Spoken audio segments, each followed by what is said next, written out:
मैं राजेंद्र चौधरी राज e learning परिवार के अंतर्गत आप सभी का हार्दिक स्वागत करता हूं, अभिनंदन करता हूं।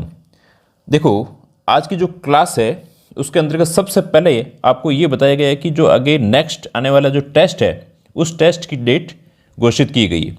टेस्ट की डेट है वो अपने 20 सितंबर 2022 को की गई है। तो आप अच्छे से रिकॉल करते रहें, पढ़ते रहें और ढंग से अपना पूरा फोकस हो जाएं।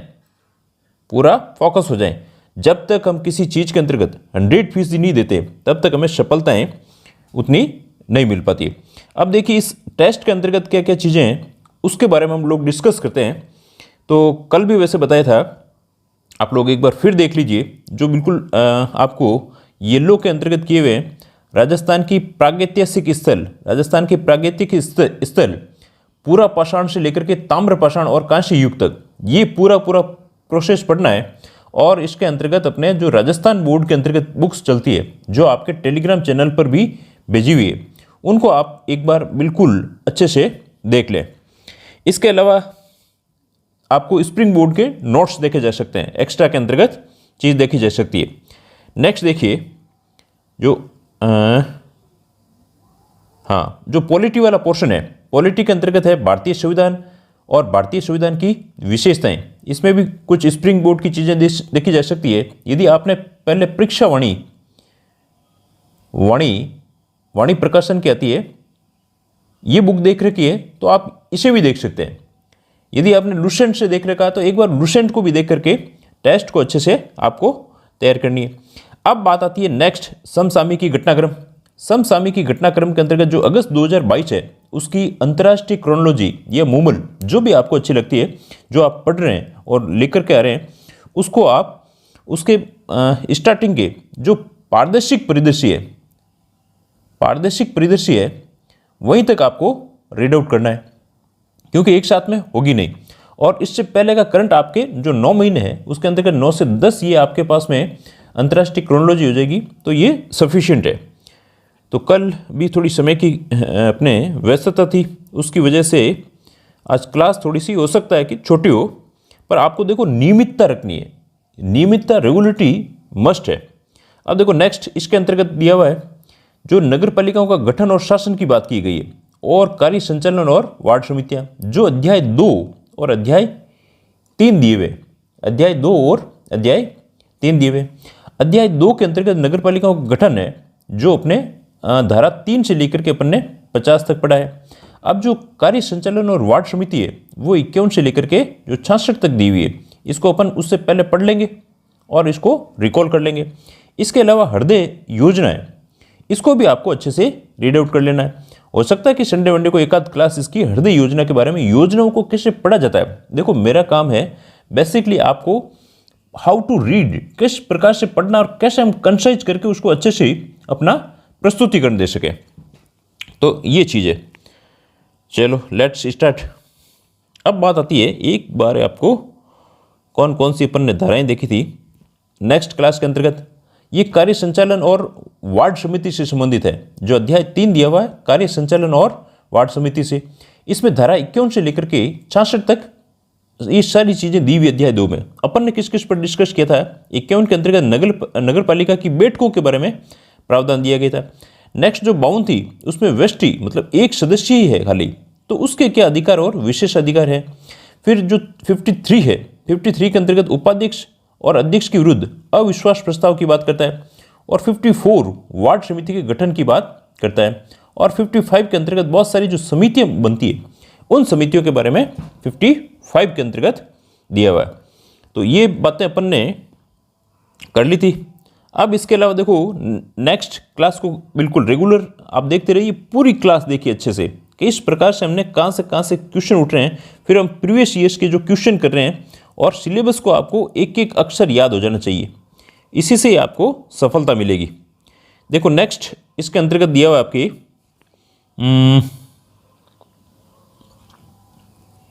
ये समिति आ गई है ना। देखो समितियों से पहले एक चीज़ मैं आपको बताऊंगा कि एक दो लोगों का जो कन्फ्यूजन क्या था कि अपन जैसे मूल एक्ट के द्वारा पढ़ रहे हैं, अब उसमें बहुत सारे संशोधन हुए हैं। उन संशोधनों को मैंने सोचा पहले एक ही क्लास के अंतर्गत कर लेंगे, परंतु ये थोड़े से आपके डाउट ज़्यादा पैदा हो रहे थे, तो अपन इनको संशोधनों को भी क्या कर रहे हैं कि साथ साथ में लेंगे और जो पुराने संशोधन है उनकी एक क्लास एक ही साथ के अंतर्गत ले लेंगे। देखो, इससे पहले जो अपन ने धारा 53 देखी थी, 53 देखी थी, 53 के अंतर्गत देखो एक कन्फ्यूजन था, वो मैं बता देता हूँ। सबसे पहले तो इसको आप अच्छे से नोट कर लेना साथ के साथ में। देखो ये क्या है, अध्यक्ष के विरुद्ध अविश्वास का प्रस्ताव आ रहा है, अध्यक्ष और के विरुद्ध अविश्वास का प्रस्ताव है। अब ये क्या कहता है, इसमें 2017 के अंतर्गत एक अमेंडमेंट हुआ था, संशोधन हुआ था। इसमें क्या है, अध्यक्ष या उपाध्यक्ष के अविश्वास प्रस्ताव विभिन्न करने वाला प्रस्ताव प्रस्तुत किए गए। अब इस प्रस्ताव में क्या था कि इस धारा के अधीन प्रस्ताव कोई भी नोटिस किसी भी अध्यक्ष या उपाध्यक्ष को पद ग्रहण करके 1 वर्ष के भीतर नहीं दिया जा सकता है। अब इसके अंतर्गत क्या कर दिया है, 2 वर्ष कर दिया है। क्या कर दिया है, 2 वर्ष कर दिया है। ये 2017 के जो अमेंडमेंट हुआ है उसके अकॉर्डिंग किया गया है। एक और इसमें चीज क्या है, यदि ये उपचुनाव हो तो एटलीस्ट कम से कम जितनी भी बीच में जो टाइम बचा हुआ है उसकी आधा कालावधि तक उसको किसी भी प्रकार का नोटिस नहीं दिया जाएगा। देखो, और इस 17 के अंतर्गत देखो और क्या चीजें हुई थी उसके बारे में एक छोटा सा अपन डिस्कस करते हुए चलते हैं। देखो, ये हुआ था 2017 के अंतर्गत जो अमेंडमेंट हुआ है, ठीक है। अमेंडमेंट की सारी 2021 और 2022 के अंतर्गत जो चेंजेज हुए हैं वो अपन ने लिस्ट है जो आपके उसके अंतर्गत डाल दी है, और उसको भी अपन ने जो जो चीज़ें चेंजेज है उनको 2-2, 3-3 पेज की है उसको अपन एक साथ ही के अंतर्गत देख लेंगे, क्योंकि वहाँ से क्वेश्चन उठेगा। इसीलिए मैंने सोचा कि इनको एक साथ में बताना जाए तो ठीक है, पर अपन इसको भी स्टार मेथड से पढ़ सकते हैं। देखो, अध्यक्ष को वापस बुलाना और उपाध्यक्ष के विरुद्ध अविश्वास प्रस्ताव लाना, ये अपने 2017 के अंतर्गत किया गया। इसके अंतर्गत क्या था, राइट टू रिकॉल भी किया गया। क्या किया गया, राइट टू रिकॉल।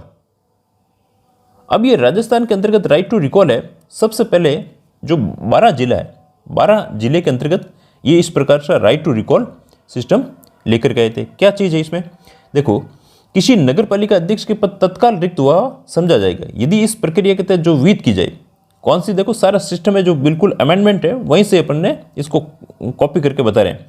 किसी नगर पालिका क्षेत्र के मतदान करने वाले कुल मतदाताओं की संख्या के आधे से अधिक बहुमत से गुप्त मतदान द्वारा मतदान दिया हो। आधे से अधिक लोगों ने यदि एक बिल्कुल गुप्त मतदान द्वारा, देख कौन रहा है, जनता किसी को वापस से उसके पद को छीन सकती है। ये है राइट टू रिकॉल। इसमें आपको सिर्फ ये समझना है क्या, आधे से अधिक हो गया। अब इसके अलावा क्या कह रहा है, ये भी कब होगा, जब निर्वाचित सदस्यों के कुल संख्या का 3/4 अन्यून सदस्यों ने हस्ताक्षर कर दिए। जो निर्वाचित सदस्य हैं उसका कोई ऐसा कोई भ्रष्टाचार का काम किया हो या कोई बिल्कुल इलीगल हो तो ये सदस्य क्या कर सकते हैं, 3/4 सदस्य हस्ताक्षर करके देंगे।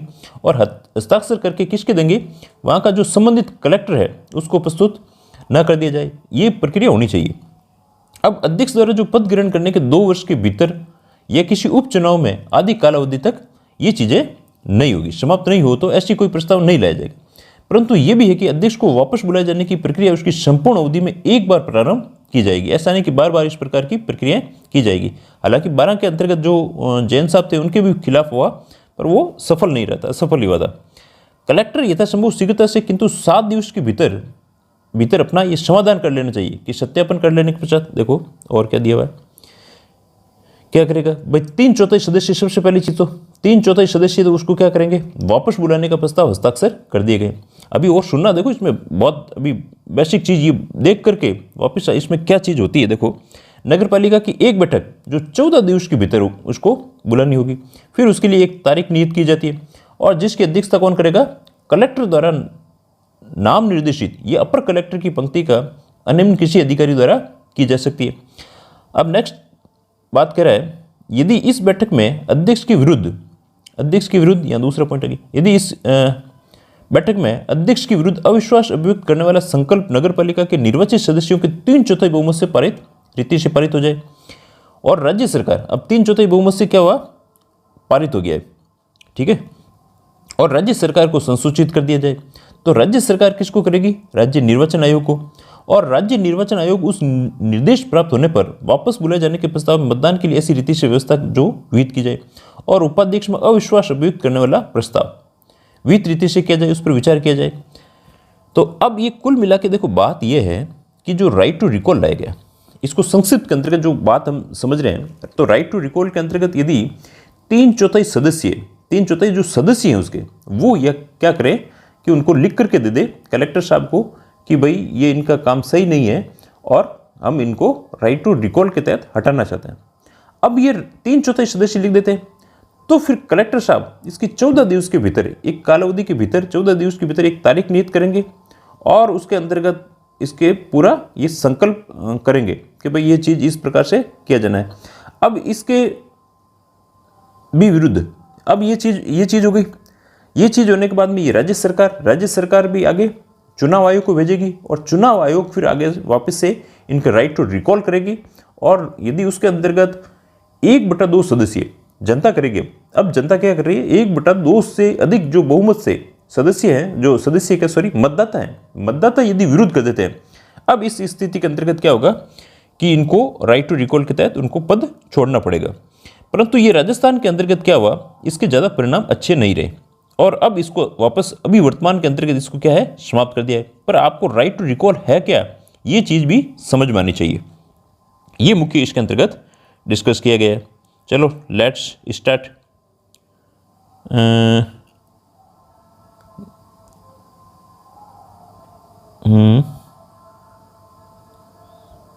सॉरी, देखो अब बात आती है इसमें 55 के अंतर्गत समितियों की बात आती है, ठीक है। अब जो भी इसमें अमेंडमेंट होगा वो आपको अमेंडमेंट भी 7 के अंतर्गत मिल जाएगा।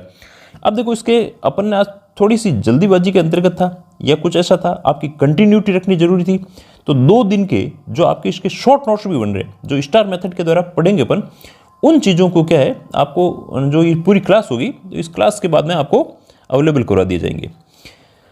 अब देखो प्रत्येक नगर पालिका में एक कार्यपालक समिति होगी। कौन होगी, कार्यपालक समिति होगी और इन निम्नलिखित गठित होगी। इसमें कौन कौन सदस्य होंगे, एक तो नगर पालिका का अध्यक्ष होगा, एक नगर पालिका का उपाध्यक्ष होगा, एक विपक्ष का नेता होगा, इनको ध्यान रखना है।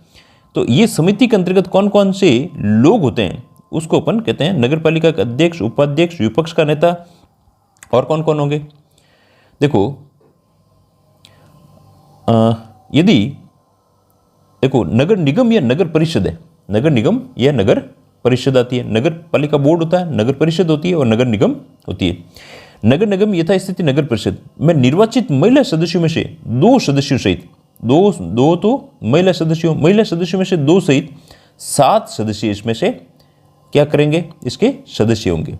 सदस्य की बात कर रहे हैं, अध्यक्ष किया, उपाध्यक्ष किया और विपक्ष का नेता। और नगर पालिका, नगर निगम और नगर परिषद की तो ये स्थिति हो गई, 2 सदस्य महिला सदस्यों सहित 7 सदस्य होंगे।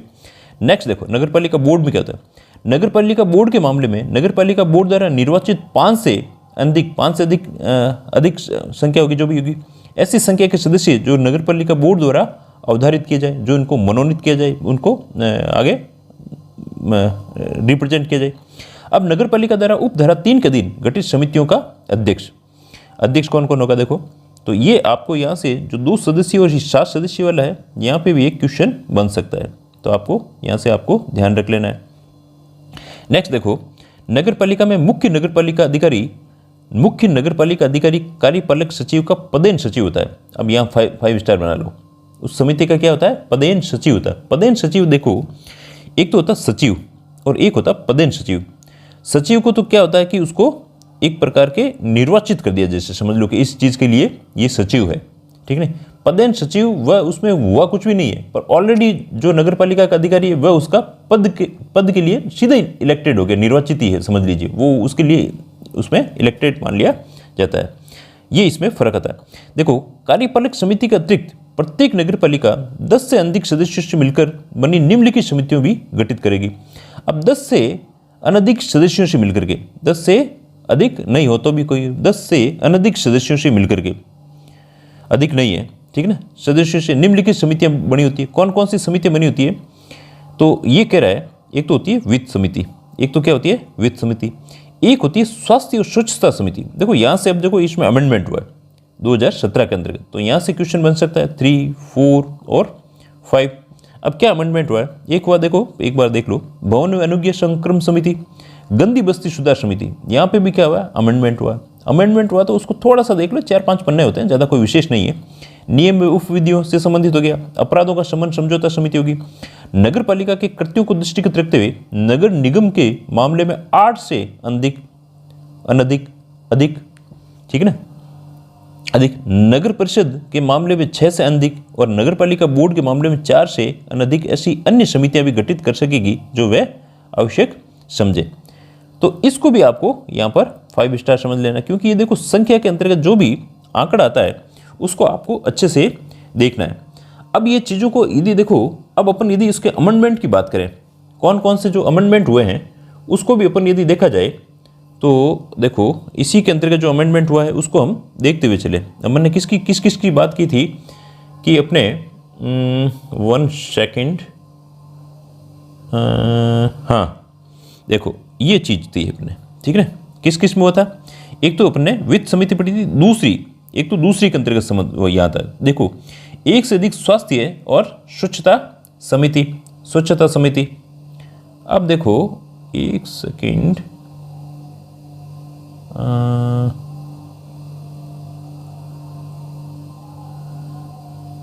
हाँ स्वच्छता समिति क्या कहती है कि परंतु ये इसमें चेंजेज हुआ अमेंडमेंट 2017 के अंतर्गत कि प्रत्येक नगर पालिका में जिसमें 50 वार्डों तक एक समिति है, 50 वार्ड हो तब तक बनेगी एक समिति बनेगी। यदि 51 से 75 वार्ड है, 75 वार्ड है उसके लिए 2 समितियां बनेगी, दो समितियां बनेगी। और जो 75 से भी अधिक वार्ड है वहां कितनी बनेगी, 3 समितियां बनेगी, ये बनेगी। इसके अंतर्गत चेंजेज ये चीज हुआ है। 50 तक है एक समिति, 51 तक है, 51 से 75 तक 2, 75 से अधिक वार्डों में 3 समितियां बन गई है। नेक्स्ट देखो इसी में 1 से अधिक, ये अगला जो चेंजेज हुआ है, 1 से अधिक सार्वजनिक मार्गों, स्थानों, भवनों में रोशनी समितियां, परंतु प्रत्येक नगर पालिका में 50 वार्डों तक एक समिति, वो सेम के सेम उसमें सार्वजनिक मामलों में हुई। और 75 तक 2 समितियां, और 75 से अधिक है तो 3 समितियों का गठित कर सकेगी। फिर नेक्स्ट इसमें भवन अनुज्ञा संक्रमण समिति, गंदी बस्तियों की होगी। अब देखो इसमें जो 4th है गंदी बस्तियां सुधार समिति, इसमें और क्या क्या चीजें शामिल की गई है तो 4 के में महिला तथा बाल विकास, गरीबी उन्मूलन, सार्वजनिक वितरण प्रणाली तथा जरूरतमंद व्यक्तियों को भोजन की व्यवस्था। ये जो आपको पीडीएफ है, ये पीडीएफ भी आपको इसमें टेलीग्राम चैनल पर अवेलेबल करवा दी। ये अमेंडमेंट के तहत किया गया, ये अमेंडमेंट के अंतर्गत चीज़ें की गई है, तो इसको आप अच्छे से ध्यान रख लेना है। ये इसके अंतर्गत मुख्य चीज़ थी। अब बात आती है अपने 55 में पढ़ रहे हैं अभी तक, है ना, वो चेंजेज हुआ है वो देख लिए समितियों के अंतर्गत। परंतु राज्य सरकार नगर पालिका के कृत्यों को दृष्टिगत रखते हुए इस खंड के विनिर्देश समितियों को अधिकतम सीमा में वृद्धि कर सकेगी। उनकी चाहती है तो अधिकतम सीमा के अंतर्गत समिति कर सकती है। कार्यपालक समिति द्वारा उपधारा 3 में वर्णित समितियां ऐसी शक्तियों का प्रयोग, कर्तव्यों का पालन और कृत्यों का निर्वहन कर सकेगी जो उसमें विहित है। ठीक है, ये सारी कार्यपालक समितियां हैं, अध्यक्ष, उपाध्यक्ष, उसका जो सचिव, ठीक है ना, और इनके जो अनधिक, जो उससे अधिक सदस्य नहीं है। ऊपर निर्दिष्ट समितियों नगरपालिका के गठन में 90 दिवस के भीतर, देखो नगरपालिका गठन के 90 दिवस के भीतर, इसका मतलब 3 महीनों की बात कर रहे हैं, भीतर नगरपालिका द्वारा गठित की जाएगी। इसके विफल रहने पर राज्य सरकार समितियां गठित कर सकती है। देखो समितियां नगरपालिका के गठन के 90 दिवस के भीतर नगरपालिका द्वारा गठित की जाएगी। यदि 90 दिवस के अंतर्गत भी नगरपालिका गठित नहीं कर रही है तब कौन करेगी, इसमें राज्य सरकार कर सकती है। तो इस क्वेश्चन को यहाँ पर आप 5 स्टार लगा लीजिए। नेक्स्ट देखो, शंकाओं के निराकरण के लिए स्पष्ट किया गया कि कोई नाम निर्देशित सदस्य भी इस धारा के अधीन गठित किसी भी समिति के सदस्य के रूप में नियुक्त किया जा सके। यदि किसी का नाम स्पेसिफाइड कर दिया है कि इसको सदस्य बनाना, तो भी इसको सदस्य नियुक्त किया जा सकता है। नेक्स्ट देखो, सदस्यों से भिन्न व्यक्ति समितियों में कब कार्य करेगा। यदि उसका समिति का सदस्य नहीं है, भिन्न है, तो भी वो कब काम कर सकता है। देखो इस अधिनियम के अंतर्विष्ट किसी बात के होते हुए भी नगर पालिका के लिए समय समय पर सदस्यों की कुल संख्या में कम से कम आधे सदस्यों द्वारा समर्थित संकल्प ले। आधे सदस्य उसका नाम को क्या करे कि इस प्रकार का एक संकल्प ले, एक प्रस्ताव रखे। ऐसे किन्हीं व्यक्तियों को जो सदस्य नहीं है किंतु जो नगर पालिका की राय में ऐसी समितियों में कार्य करने के लिए विशेष अर्हता है, उनके पास कुछ ऐसी विशेष क्वालिफिकेशन है, तो कार्यपालक समिति को छोड़कर, कार्यपालक समिति के अंतर्गत जो अभी बात की थी, अध्यक्ष, उपाध्यक्ष, सचिव वगैरह ये चीजें थी, 55 के अधीन किसी समिति के सदस्यों के रूप में नियुक्त करना विधिपूर्ण होगा। अब होगा कैसे, परंतु किसी समिति में इस प्रकार नियुक्त व्यक्तियों की संख्या सदस्यों की कुल संख्या के 1/3 से अधिक नहीं होगी। अब यहां से क्वेश्चन बन रहा है, कितनी संख्या होगी, 1/3 से अधिक नहीं हो सकती है। सदस्यों के कर्तव्यों, शक्तियों, दायित्वों, निर्भरताओं, नियोक्ताओं से संबंधित इस अधिनियम के समस्त उपबंध यथा शक्य ऐसे व्यक्तियों पे जो इसके अंतर्गत कर्तव्य बने हुए हैं, जो शक्तियां बनी हैं, दायित्व बने हुए, निर्भरता हैं, वो सब इन जो व्यक्ति जो चुने गए उन पे भी ये इस प्रकार की निज योग्यताएं लागू होगी। नेक्स्ट देखो, समिति का अध्यक्ष। अब अध्यक्ष कौन होगा? देखो, नगर पालिका का अध्यक्ष यदि किसी समिति का सदस्य है, यदि किसी समिति का कोई समिति बन गई, वित्त समिति बन गई, इसका सदस्य है, तो वो उस समिति का क्या होगा? पदेन अध्यक्ष होगा। जैसे जो अपने उपराष्ट्रपति है, किसका होता है? राज्यसभा का क्या होता है? पदेन सभापति होता है। अब पदेन सभापति का मतलब यह है कि जो उपराष्ट्रपति होगा वो उसको निर्वाचित करने की, चुनने की जरूरत नहीं है, वो अपने आप ही उसका क्या है? इलेक्टेड उसको मान लिया जाता है कि ये इसका जो उपराष्ट्रपति है वो उसका होगा। तो ये जो नगर पालिका का अध्यक्ष है वो अपने आप में स्पेसिफाइड हो गया कि ये इसका पदेन अध्यक्ष होगा। इसके लिए कोई स्पष्ट चुनाव करने की आवश्यकता नहीं होती है। अब अध्यक्ष नहीं है तो नगर पालिका का उपाध्यक्ष है। नगर पालिका उपाध्यक्ष यदि ऐसी समिति का सदस्य नियुक्त किया गया है जिसका कोई अध्यक्ष नहीं है तो वह समिति का वो पदेन अध्यक्ष बन जाएगा। और यदि कोई सदस्य किसी भी समिति के अध्यक्ष के रूप में नियुक्ति कर सकेगी जिसका कोई पदेन अध्यक्ष नहीं है, उसका अध्यक्ष भी नहीं है, उपाध्यक्ष भी नहीं है, तो समिति के जो सदस्य है उस सदस्य को भी पदेन अध्यक्ष है तो उसको नियुक्त किया जा सकता है। अब प्रत्येक समिति जिसका कोई पदेन अध्यक्ष या नगर पालिका के नियुक्त अध्यक्ष है और प्रत्येक बैठक में जिसमें ऐसा अध्यक्ष उपस्थित न हो, अपने सदस्यों में से ऐसी बैठक की अध्यक्षता नियुक्त करेगा। अब ये बात कर रहा है प्रत्येक समिति जिसका कोई पदेन अध्यक्ष या नगर पालिका द्वारा नियुक्त अध्यक्ष, प्रत्येक बैठक में जिसमें ऐसा अध्यक्ष उपस्थित न हो, इनमें जो कोई पदेन अध्यक्ष है या नगर पालिका द्वारा नियुक्त अध्यक्ष है, ये कोई उपस्थित नहीं हो, ऐसी स्थिति में अपने सदस्यों में से कोई बैठक करके अध्यक्ष को नियुक्त किया जा सकता है। इसका मतलब अध्यक्ष को नियुक्त करना असेंशियल है, यही बात है। प्रत्येक समिति जिसका कोई पदेन अध्यक्ष या नगर पालिका द्वारा नियुक्त अध्यक्ष नहीं हो तो अपने सदस्यों में से समय समय पर अपना अध्यक्ष नियुक्त कर सकती है। उनको टाइम टू टाइम अलग अलग अध्यक्ष नियुक्त किए जा सकते हैं। अब देखो नेक्स्ट आ रहा है 58 के अंतर्गत है बैठकों में अपनाई जाने वाली प्रक्रिया। कैसे इसके अंतर्गत प्रक्रिया अपनाई जाती है? तो नगर पालिका की किसी समिति की साधारण बैठक में 2 मास के भीतर कोई संचालित होनी चाहिए। इसका मतलब 2 मास के अंतर्गत अपनानी चाहिए। तो कुल मिलाकर ये बात है 2 मास से की जाए तो 1 वर्ष के अंतर्गत कितनी बैठक हो जाती है? 6 बैठक इस प्रकार से विहित की जाए। ये तो कह रहा है कि इतनी तो एटलीस्ट होनी चाहिए, ये बात है। अब क्या कह रहा है? यदि किसी समिति का अध्यक्ष, हो सकता है कि समिति का अध्यक्ष कौन हो? जो इसका नगर पालिका का अध्यक्ष है। हो सकता है कि ये अध्यक्ष नहीं है तो कौन? उपाध्यक्ष हो सकता है। उपाध्यक्ष नहीं हो तो सदस्य हो सकता है, या इनमें भी नहीं है तो कोई सदस्य को निर्वाचित किया जा सकता है। तो वो जो समिति का अध्यक्ष है 15 दिन से अधिक कालावधि के लिए नगर पालिका में यदि अनुपस्थित रहता है तो उसकी अनुपस्थिति में नगर पालिका के अध्यक्ष या उपाध्यक्ष उसकी बैठक को बुला सकता है। यदि इनमें से कोई उनको इलेक्टेड कर दिया और वो भी उपस्थित नहीं है और 15 दिन तक उपस्थित नहीं है तो वहाँ उसको अध्यक्ष या उपाध्यक्ष की बैठक बुला सकता है। अब यहाँ पे भी 5 स्टार क्वेश्चन आ सकता है यहाँ से, ठीक है ना। नेक्स्ट देखो, समितियां जैसा कि उचित समझे बैठक कर सकेगी। यदि किसी भी समिति को ये उचित लगता है कि बैठक करनी है तो कर सकती है, उसे स्थगित चाहिए तो स्थगित कर सकती है। लेकिन समिति का अध्यक्ष जब कभी ठीक समझे कि नगर पालिका के अध्यक्ष या तो नगर पालिका का अध्यक्ष या समिति में कम से कम 2 सदस्यों द्वारा लिखित अनुरोध पर, अब देखो यहाँ से क्वेश्चन बन रहा है, या तो नगर पालिका का अध्यक्ष या फिर उसमें से 2 सदस्य वो लिखित अनुरोध पर ऐसी तारीख को, ऐसे अनुरोध के प्रकरण में 2 दिवस के बाद की न हो। ऐसा नहीं कि 2 दिवस के बाद की कोई तारीख दे दे, 2 दिवस के बाद की भी नहीं होनी चाहिए। और समिति के लिए कोई विशेष बैठक की बुलाने की बात करता है तब वो उस बैठक बुलाई जाती है ना। तब समिति की किसी बैठक में कोई कार्य तब तक नहीं किया जाएगा जब तक उस समिति के आधे सदस्य उपस्थित नहीं हो जाए। बात तो बुला दी, ठीक है, समिति किसी बैठक में विशेष बैठक बुलाई, कोई कार्य तब तक नहीं किया जाएगा। बैठक बुलाई जा सकती है पर कोई कार्य तब तक नहीं किया जाएगा जब तक समिति में आधे सदस्य उपस्थित न हो। तो ये आज अपन ने ओवरऑल अपने 55 पर बात की, 55, 56 और 57 और 58 धारा के बारे में चर्चा की है। आज थोड़ी व्यस्तता से क्लास अपनी छोटी है परंतु आपको रेगुलर बने रहने के लिए असेंशियल क्लास है, ठीक नहीं। आपको टेस्ट की अच्छे से तैयारी करनी है। और अब देखो रोज की तरह अपन एक प्रीवियस ईयर्स के जो क्वेश्चन है उन पर चर्चा करते हुए चलते हैं ना। देखो ये जो 59 में समितियों का नगरपालिका के अनुदेशों का अधीनस्थ होना और नगरपालिका के अध्यापकों का उनके द्वारा अनुपालन किया जाना, ये 59 के अंतर्गत दिया हुआ है। इस पर डिस्कस हम अगली क्लास के अंतर्गत ही करेंगे। नेक्स्ट देखिए, इसके अंतर्गत देखो क्वेश्चन ये आप करोगे, इससे बहुत ज़्यादा फायदा होगा।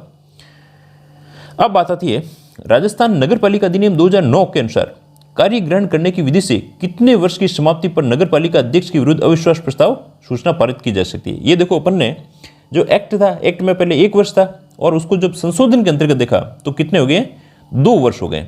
कितने हो गए, 2 वर्ष हो गए। इसको भी अपन ने डिस्कस किया था जो 53 के अंतर्गत था, है ना, 53 के अंतर्गत था। चलो छोड़ो इसको। नेक्स्ट देखिए, राजस्थान नगरपालिका अधिनियम 2009 के प्रारंभ में निम्न में से कौन सा अधिनियम निरस्त कर दिया गया। 2009 का जो अधिनियम लाया गया उससे पहले कौन सा नियम था उसको निरस्त करके ये 2009 का लेकर आए। तो इसमें सीधे ही आपको ध्यान रख लेना है, याद भी कर लीजिए। ये राजस्थान म्यूनिसिपलिटी एक्ट 1959, राजस्थान नगरपालिका अधिनियम 1959, इसको निरस्त करके फिर जो नियम लाया गया है वो राजस्थान नगरपालिका अधिनियम 2009 को लेकर आया है। नेक्स्ट देखो क्वेश्चन, सारे अब क्वेश्चन दिए जा रहे हैं जो इसी सेक्शन से संबंधित है, उन क्वेश्चन पे ज़्यादा डिस्कस करते हुए कर रहे हैं अपन। राजस्थान नगरपालिका अधिनियम 2009 के अध्याय 2, अब बात किसकी कर रहे हैं, अध्याय 2 के अंतर्गत क्या पेश किया जाता है। ये देखो प्रीवियस ईयर्स के क्वेश्चन के अंतर्गत आया हुआ है। क्या पेश किया जाता है, नगर की संपत्ति, इससे कोई मतलब नहीं आ रहा। नगर वित्त और नगर कोष, अभी इसको भी एक बार छोड़ दो, ये भी इससे संबंधित नहीं आ रहा है। अब कह रहा है कि constitution of government of municipality, नगर पालिकाओं का संविधान और सरकार, इससे भी कोई मतलब नहीं आ रहा है। अब देखो conductor of business and ward committee, ये क्या है, कंडक्ट है, कंडक्टर नहीं है, conduct of business and ward committee, व्यापार और वार्ड कमेटी की आचार संहिता। देखो वैसे नाम देखोगे थोड़ा अलग सा मिलेगा, परंतु आपको ये भी चीज़ें थोड़ी सी ध्यान रखनी चाहिए। आपको इंग्लिश का नाम भी थोड़ा सा पता होगा तो आपके क्वेश्चन गलत होने की संभावना नहीं होगी। देखो आप पूरा फोकस होकर के काम करें, अपना 100% दे दे, ठीक है कि नहीं, आपका रिजल्ट 100% आ जाएगा। ये चीज़ आप मान करके चलें और पूरा अच्छे से एफर्ट्स करें, टेस्ट की पूरी अच्छे से तैयारी करें। प्लीज़ हमारे चैनल को लाइक करें, शेयर करें, सब्सक्राइब करें। समय की व्यस्तता के बाद में भी आपकी रेगुलरिटी के लिए आप भी यदि कभी कभी आपका टाइम कहीं वेस्ट हो रहा है तो आपको थोड़ा ही सही पर कुछ न कुछ आपको एक्स्ट्रा करना है। तो हम इसको अपने जो टेस्ट कंडक्ट होने से पहले इसकी ये चीज़ें जो अध्याय 2 और अध्याय 3 कंप्लीट हो जाए, जो इसकी अध्याय 3 को भी कंप्लीट कर लेंगे। फिर आई होप आप सभी अच्छे होंगे। All the best.